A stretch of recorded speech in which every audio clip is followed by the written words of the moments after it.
이 상담 단계에서 영역과 유형, 감정과 욕구, 이런 것들을 했는데, 이걸 먼저 설명하는 게 필요합니다.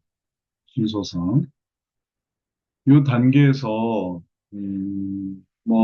이번 학기에 새로 적용된 부분인데, 찾고자 했던 건 이거예요. 특히 이제 이 부분에서 되게, 음, 많이 나타났던 건데, 욕구에서 소원을 올리기가 어렵다라는, 또 욕구에서 소원을 올려놨는데, 어느새 다시 한 주 만에 다시 욕구로 돌아와 있다.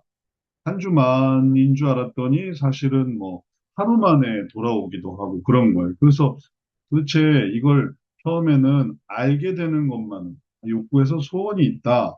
알게 되는 것만으로 그게 가능하지 않을까? 왜냐하면 그걸 이미 여기서는 잘 봤으니까요. 감정에서 욕구를 알게 되는 것만으로도 되게 의미가 있었고, 유형에서 감정을 연결만 시켜도 그래도 되게 어, 감명을 많이 받았단 말이에요. 그러니까 그건 그 수준에서는 이제 어떤 뇌 구조의 활성화가 이루어졌던 거죠. 이렇게 올라간 게 도움을 받아서 설명을 해서 그럴 때 이렇게 알게 된 거고 또 이렇게 한 게 또 그 다음에 또 이렇게 올라가게 된 거니까 아주 획기적인 이해가 있었던 거예요. 근데 이제 문제는 여기서 이렇게 갔다가 다시 돌아온다는. 근데 이걸 어떻게 막을 수 있을까? 그래서 이걸 많이 고민을 했어요. 이거 뭐 매일 해야 되는 건지 아니면은 어 감시를 해야 되는 건지 아니면은 뭐 어떻게 해야 근데 뭐 감시를 한다, 매일 상담을 한다, 합숙을 시킨다 하더라도 그 왜 떨어지는지를 알지 못하면은 이걸 할 수가 없는 거예요. 그리고 사실 합숙을 시킨다, 뭐 매일 상담을 한다, 쉬지 않고 뭐 한다라는 것도 사실 현실적으로 불가능하고 일주일에 한 번씩 하는 상담 과정에서는. 그래서 이제 이런 것들을 고민을 많이 했는데 뭐 이번 학기까지 알게 되고 찾게 되고 생각하게 된 거는 뭐냐면은 이런 사고가 있다는 거예요. 악순환 사고. 그러니까 끊임없이 돌아오는 이런 의식이 있으니까, 그러니까 다시 원상태로 돌아오는구나. 음, 여기서 이렇게까지 가는 거는 이런 게 좀 덜한다 하더라도, 여기서는 이게 되게 센 거였던 거죠. 욕구에서 소원이 가는 거. 근데 이런 악순환 사고는 뭐 이게 제일 세고 그 다음에 뭐 나머지 것들에서도 마찬가지예요. 감정에서 욕구를 알았다 하더라도 뭐 그게 뭐 어때서 하고 다시 감정이 생기고 또 감정 유형에서 감정으로 옮겨졌다 하더라도 또 이 악순환 사고가 있으니까 또 그 문제가 계속 나타나요. 그래서 아무리 이제 이런 쪽으로 가보고 싶어도 뭐 여기서 이렇게 악순환 되는데 이제 물이 새니까 이건 좀 채울 수가 없었던 문제가 있었던 거거든요. 근데 이제 이번 학기부터 적용해 보는 건 뭐냐면은 그럴 때 악순환 사고가 있고 이 악순환 사고를 더, 더 아주 세밀한 차원에서 선순환 사고로 바꿔줘야 되겠다라는 거를 이제 적용하기 시작했어요. 이번 하반기부터 이걸 알게 돼서. 그래서 사고를, 악순환 사고, 선순환 사고를 우리 지금 하고 있는 그런 내용을 적용을 해서, 어, 선순환 사고, 우리가 하고 있었던 게 이제 해석이 있거든요. 적용적 해석이라는 거죠. 관점적인 해석. 그리고 이제 이런 해석은 우리가 이제 계속 하고 있었던 이 선순환 사고였고, 사고를 했던 거였고, 이제 알게 된 건 뭐냐면은 여기에 반해서 알게 되는 악순환 사고를 찾아내는. 그래서 선순환 사고의 반대를 찾았고, 그 반대를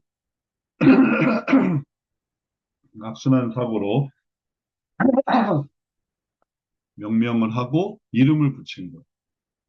그래서 무슨 말이 좀 적절할까? 반대로. 우리는 이걸 적용시키고 있는, 적용해서 예를 들면 원리도 찾고, 그 다음에 예화도 찾고, 그 다음에 방법도 찾고, 그리고 사례도 발견하면서 이거를 계속 적용시키려고 했단 말이에요. 근데 그거에 반대, 악순환되는 거. 그럼 뭐냐 하면은 그거를 이제 소모적인 사고다라고 이름을 붙였어요. 그리고 이거는 이렇게 돌리는 게 아니에요. 이렇게 돌리는 게 아니라 하나에만 몰입하는 거예요. 그러니까 이제 원리다 하면은 이제 원리만 고집하는 거예요.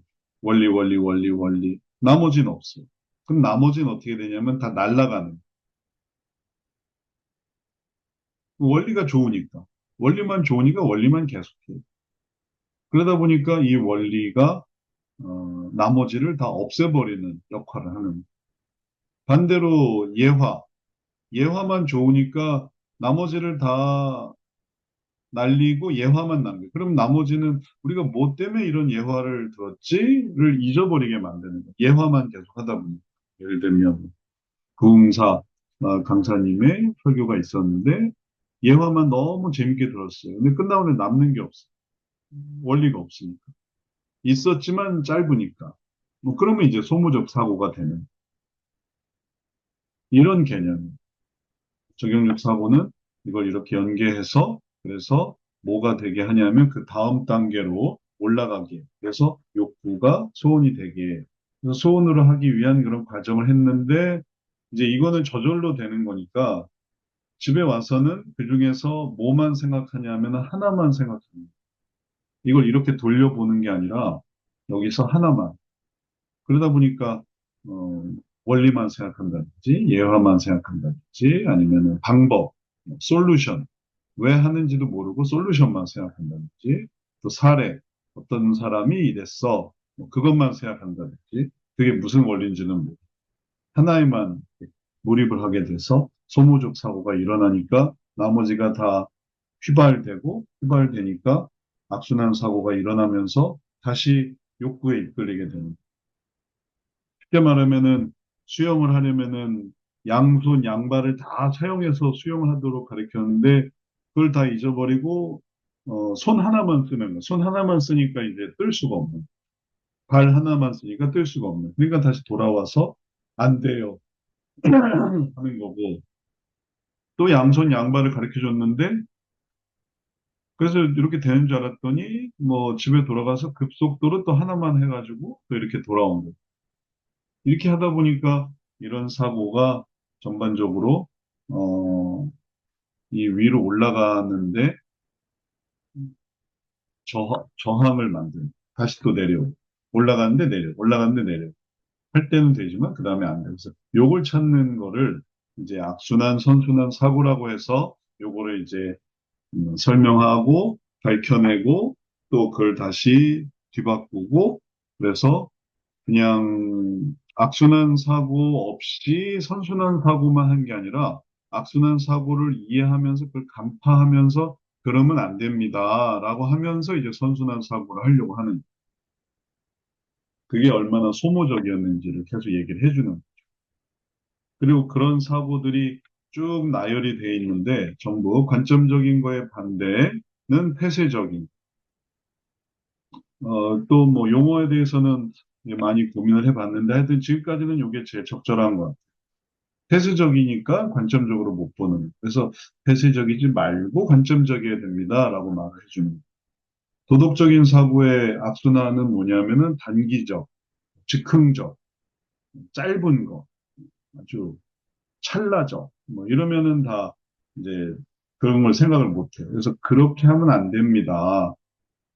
이렇게 보니까 이게 안 보이는, 이렇게만 생각하는. 아주 아주 조금만 보니까. 그때는 요 사이가 뭐 이렇게 크게 드러나지 않거든요. 요건 어때요? 요건 어때요? 그러니까 이게 쭉 들어가는 걸 못 보는.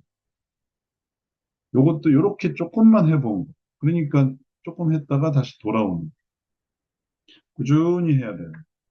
다이어트 같은 경우도 꾸준히 다이어트를 해야 되는데 하루, 한 시간 다이어트. 이러니까 이런 단기적인 사고로는 안 되는. 그렇다고 장기적인 사고를 해야 되느냐? 그런 것도 아니에요. 반대는 장기지만 장기나 단기나 다시 순환되기 때문에 그러지 않고 더 올라가서 도덕적인 사고를 한다.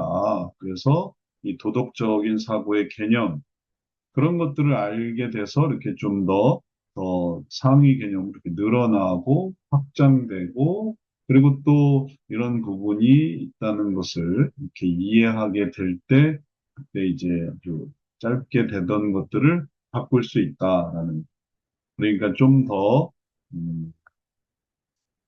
세부적인 세부적 아주 더 자세한 것, 더 작은 수준의 과연 사고를 다루게 됩니다. 그래서 상담센터 진행 과정에서 우리가 아는 요 단계들이 있고, 그거를, 어, 문제인식, 원인이해 이렇게 나누었었는데, 여기에다가 선순환, 악순환 사고를 좀 더 자세히 집어넣고, 이게 자동으로 되는 게 아니라는 거죠.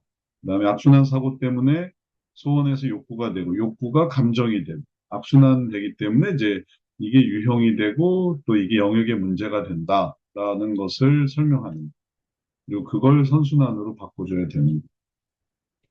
그리고 이게 계속 되니까 이제 문제 인식의 반대인 문제를 부인하고 원인 이해가 아닌 원인을 무시하는 그런 일들이 이제 결과적으로 생긴다. 이제 이걸 이렇게 설명을 하는 반대를 만들어요. 방법을 적용하는 것이 계속 선순환되지만 방법을 잊어버리면 그러면 이제 결심도 사라지고 소원도 사라지는 거예요. 방법을 잊어버리면.